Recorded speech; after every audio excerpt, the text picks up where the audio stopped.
Martin? Et bah ça va plutôt pas mal, journée pluvieuse à Abidjan, mais on garde la forme. Toujours.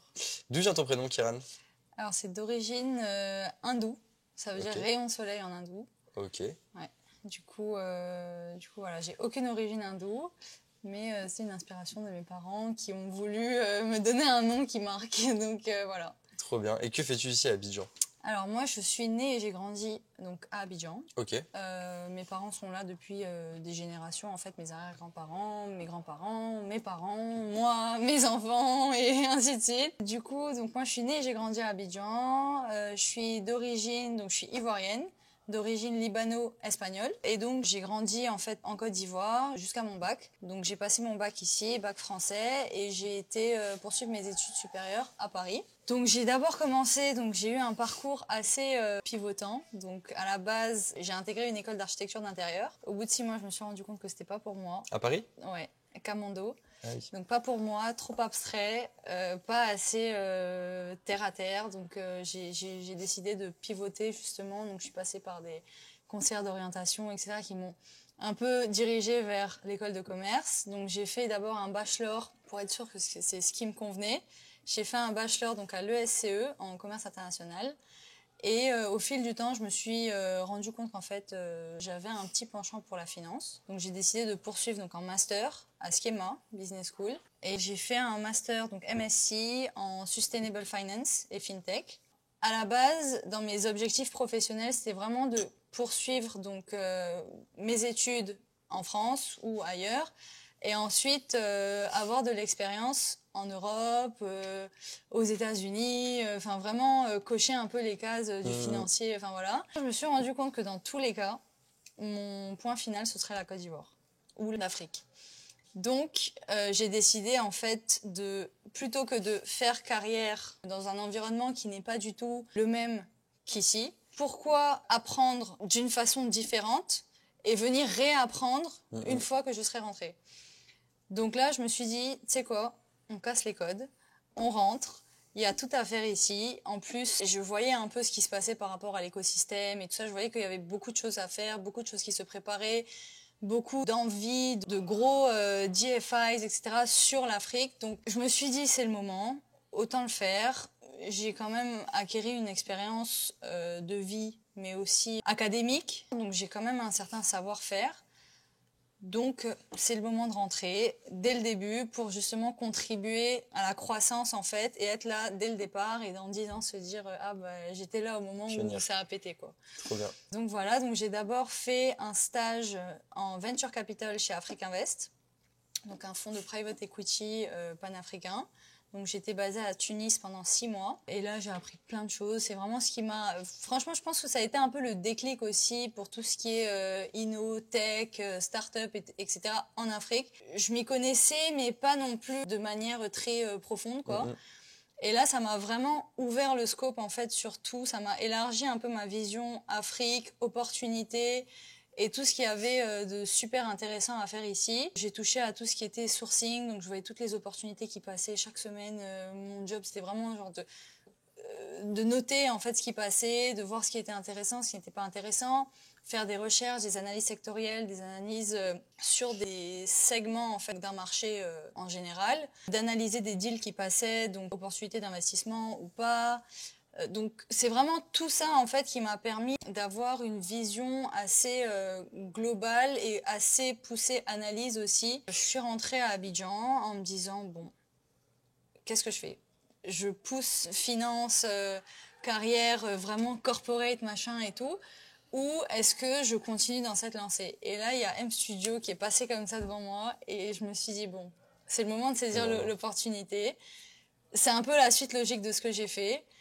Et par rapport à mon objectif de me dire, je suis là au début, et dans 10-15 ans, me dire, bah, j'étais là au moment où tout s'est passé, bah, c'est clairement ça, en fait. Parce que M Studio, c'est clairement créer, en fait, faire bouger les choses, faire pousser les choses. Et du coup, bah, c'était une opportunité à ne pas rater, quoi. Trop bien. Donc voilà un peu mon histoire. Trop cool. Et qu'est-ce que tu fais au quotidien chez MS Studio, du coup? Alors moi, je suis responsable du strategic sourcing. Du coup, je source toutes les idées. Mon rôle, c'est vraiment de trouver les startups identiques qui ont un business model intéressant qu'on peut adapter ici, en fait.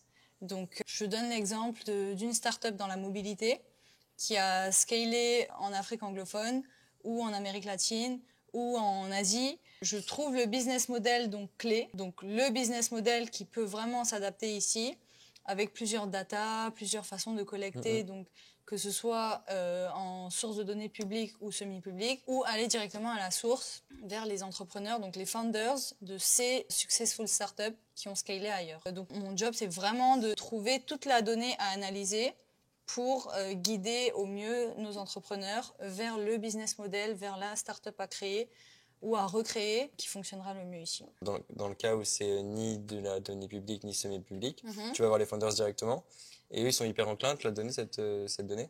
Généralement, oui, ils sont plutôt ouverts à partager leur expérience, à partager leur feedback et même des données qui peuvent des fois être confidentielles parce que demain, une startup qui a scalé en Asie, qui commence à rentrer en Afrique anglophone et qui veut peut-être étendre son scope en Afrique francophone, bah, du coup, nous, on aura déjà créé la startup en fait qui, eux, viendront juste se greffer, en fait, la racheter et du coup, voilà.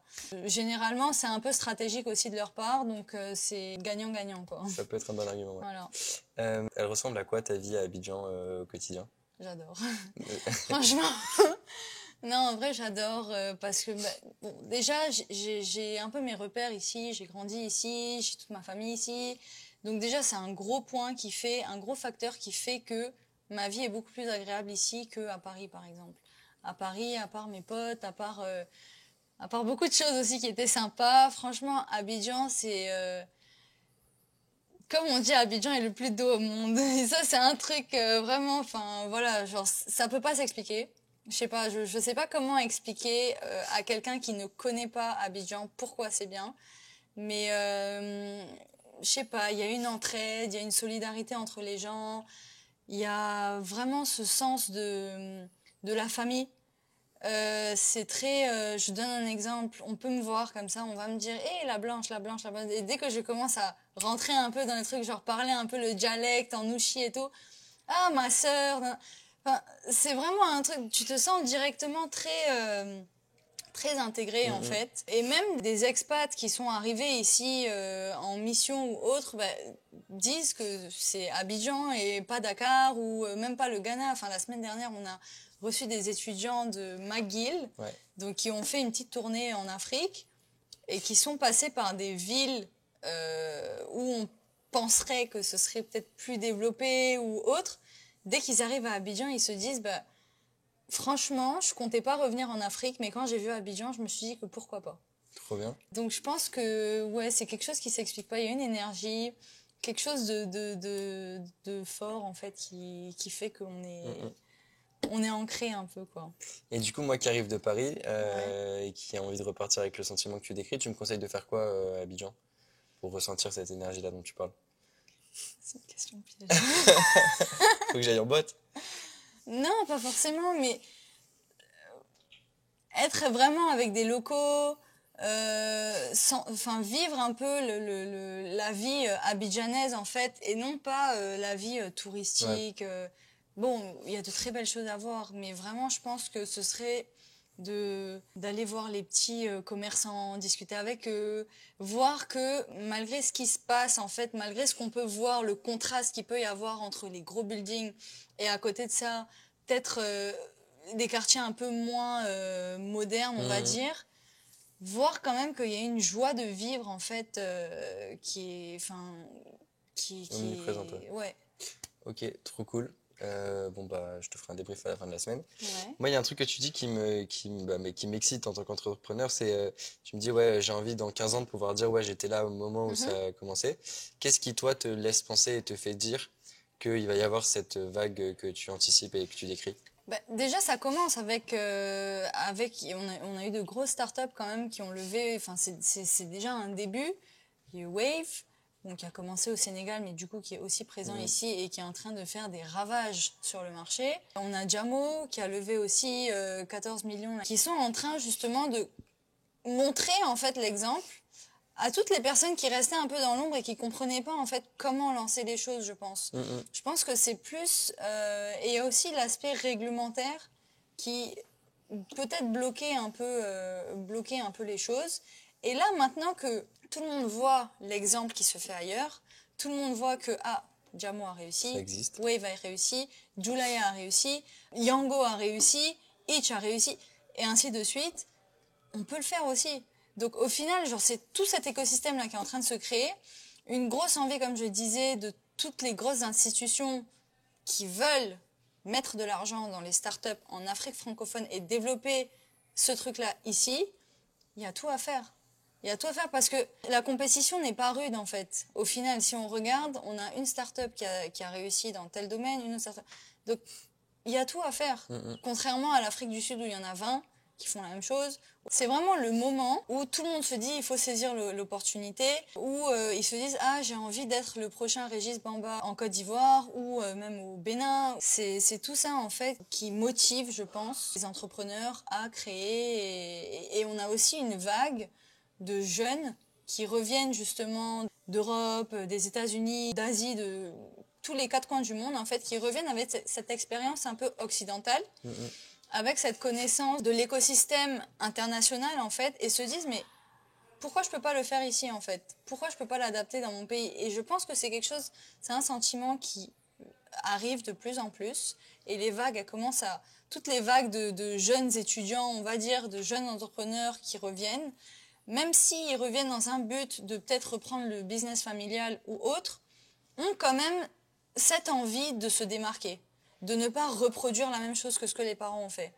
J'en connais plein, hein. Moi j'ai plein d'amis qui reviennent et qui vont bosser chez leurs parents, mais qui se disent bon, il faut qu'on digitalise, il faut qu'on fasse les choses d'une nouvelle manière, il faut qu'on soit plus dynamique, il faut qu'on ait une approche beaucoup plus jeune en fait, et moins archaïque en fait. Que ce soit d'un point de vue start-up ou d'un point de vue entreprise tout court, il y a cette envie de faire bouger les choses, de faire avancer des choses, parce qu'aujourd'hui, la donnée est accessible à tout le monde, en fait. Tout le monde voit ce qui se passe ailleurs, et tout le monde se dit, mais pourquoi chez nous, ça se ferait pas?